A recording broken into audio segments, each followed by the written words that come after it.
Police ने मिलकर क्षेत्र में चल रहे फर्जी कॉल सेंटर पर छापामार कार्यवाही करते हुए 21 से अधिक लोगों को हिरासत में लिया। यहाँ लोग यहां से फर्जी कॉल करके लोगों को झांसे में लेकर ठगी को अंजाम देते थे। इन लोगों के तार विदेशों तक के जुड़े हुए हैं, जिन्होंने विदेशों में भी ठगी को अंजाम दिया है। क्राइम ब्रांच को सूचना मिली थी कि लसूड़िया क्षेत्र में लंबे समय से एक कॉल सेंटर चल रहा है, लेकिन वहां क्या हो रहा है किसी को पता नहीं था। इसके बाद क्राइम ब्रांच ने लसूड़िया पुलिस के साथ मिलकर वहां पर छापामार कार्यवाही की। पुलिस ने छापामार कार्यवाही के दौरान 21 से अधिक लोगों को पहले तो हिरासत में लिया, उसके बाद जांच शुरू की। जांच में कई चौंकाने वाले मामले सामने आए, जिसमें यह कॉल सेंटर यहां बैठकर विदेशों में लोगों को अपने झांसे में लेते थे और उनका बैंक अकाउंट खाली कर देते थे। इन आरोपियों ने ऐसा सिस्टम तैयार कर रखा था कि यह जहां कॉल कर रहे थे वहीं का लोकल नंबर डिस्प्ले होता था। यह आरोपी अब तक करोड़ों रुपए की धोखाधड़ी कर चुके हैं। पुलिस को सूचना मिली थी कि एक जगह पर मुख्तलिफ कुछ फ्लैट्स में संदिग्ध लोगों की वहां से आवाजाही है, बड़ी संख्या में लोग आ जा रहे हैं, जिस पर आसपास के लोगों ने इसकी सूचना दी। जब पुलिस ने पूरी सूचना जुटाकर उस पर बिल्कुल अल सुबह उस पर जब कार्रवाई की, तो पुलिस के हत्थे एक बड़ा ही महत्वपूर्ण गिरोह, एक महत्वपूर्ण गैंग हाथ लगा, जो कि लगभग 1-1.5 वर्ष से इस तरह की गतिविधियों को मुख्य तौर पे ठगी के, साइबर ठगी के गतिविधियों को अंजाम दे रहा था।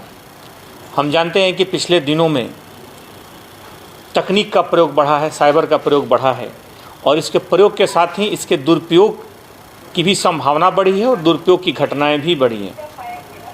पिछले दिनों लगभग 3-4 महीनों की हम बात करें तो लॉकडाउन के दौरान इंदौर पुलिस ने 50 से ज़्यादा अलग अलग एडवाइजरी भी जारी की थी, ताकि हम इन मामलों में सावधान रह सकें और सावधान रह करके इन खतरों का शिकार होने से बच सकें।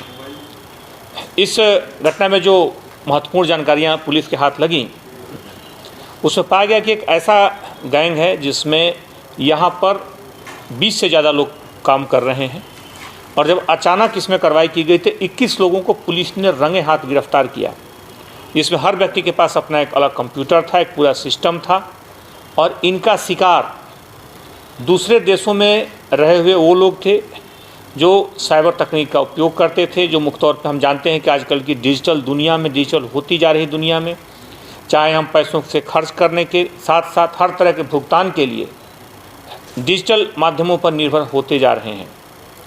ऐसे में यह जो गिरोह था, मुख्य तौर पे इसमें अमेरिका के कई लोग इसका शिकार हुए हैं।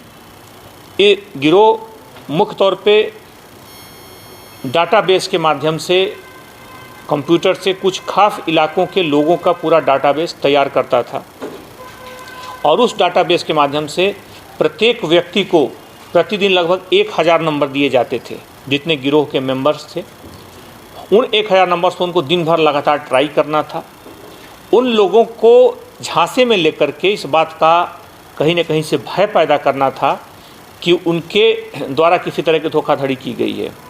मसलन कोई पुलिस अधिकारी बनकर फ़ोन करता था कि उनके किसी गाड़ी में किसी तरह का कोई ड्रग्स पाया गया है।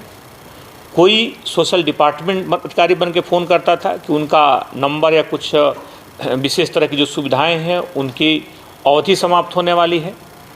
कोई उनके द्वारा कोई और बैंक फ्रॉड करने की भी कुछ ऐसी घटनाएं जिसमें कि लोगों को बताया गया कि आपके इस नंबर के द्वारा बैंक फ्रॉड किया गया है, और इसके माध्यम से व्यक्ति में एक भय पैदा किया जाता था।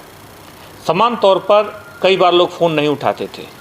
ऐसी परिस्थिति में वॉइस मेल बॉक्स का सहारा लिया जाता था, यानी कि वॉइस मेल बॉक्स के माध्यम से एक मैसेज छोड़ दिया जाता था, और कॉल स्पूफिंग के माध्यम से, पूरी तरह से कॉल स्पूफिंग के माध्यम से वहाँ का लोकल नंबर उस पर डिस्प्ले किया जाता था। ऐसे तकनीक का दुरुपयोग करते हुए व्यक्ति को इस बात का कहीं ना कहीं एक ऐसा विश्वास होता है कि शायद ये जो कॉल आ रही है उसके शहर के ही किसी बगल के किसी सरकारी संस्थान का कॉल है, जो कि शायद उसके द्वारा गलती से या हो सकता है किसी और कारण से उसका नंबर आ गया है, और इस बारे में वो व्यक्ति फिर पलट करके वॉइस मेल बॉक्स से उस नंबर पे कॉल खुद लगाता था। वो अपना पक्ष रखने के लिए फ़ोन लगाता था, जिसके बाद से उसे बातों में लेता था। इनके जितने भी इस तरह के एम्प्लॉइज थे, जितने भी इस तरह के इस गिरोह के सदस्य थे, उन्हें 2 महीने की एक ट्रेनिंग दी जाती थी, जिस ट्रेनिंग में 2 चीज़ें बड़े महत्वपूर्ण ढंग से इन्हें सिखाई जाती थी। पहली चीज़ कि इनका जो एक्सेंट हो वो बिल्कुल अमेरिकन एक्सेंट हो, ताकि सामने वाले को पता न लग सके कि किसी दूसरे शहर से या किसी दूसरे जगह से कॉल आ रहा है। समान तौर पे उसे विश्वास हो जाता था कि उसकी किसी शहर के बगल के ही किसी बिल्डिंग से कॉल आ रही है।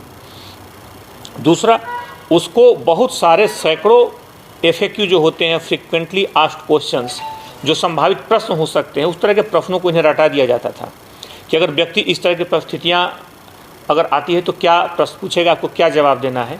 और इसमें इस गिरोह में भर्ती से पहले बाकायदा एक टीम उनका इंटरव्यू लेती थी और इस तरह के बहुत सारे संभावित प्रश्न करती थी और उनका सही जवाब देने के बाद ही फिर उनको इस तरह के अलग एक सिस्टम पर बिठाया जाता था।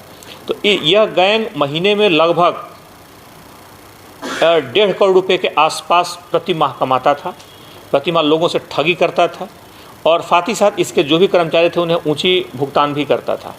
इसमें कई पढ़े लिखे लड़के और कई ऐसे हैं जो अच्छी शिक्षा प्राप्त करके इस तरह के आपराधिक गिरोह के सदस्य बने हैं। पुलिस ने सभी को, लगभग 21 लोगों को गिरफ्तार किया है।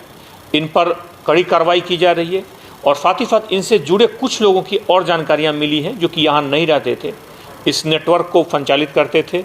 उनकी जानकारी भी निकाल करके उनकी भी इसमें गिरफ्तारी की जा रही है। इसमें कुछ लोगों पर 10-10 हज़ार रुपये का इनाम भी घोषित किया गया है। इसमें मुख्य तौर पे पूरी जो कार्रवाई थी, इसमें सूचना जो थी, इसमें क्राइम ब्रांच की टीम और लफुड़िया पुलिस की टीम, इसमें लफुड़िया थाने की इसमें कार्रवाई द्वारा की गई है।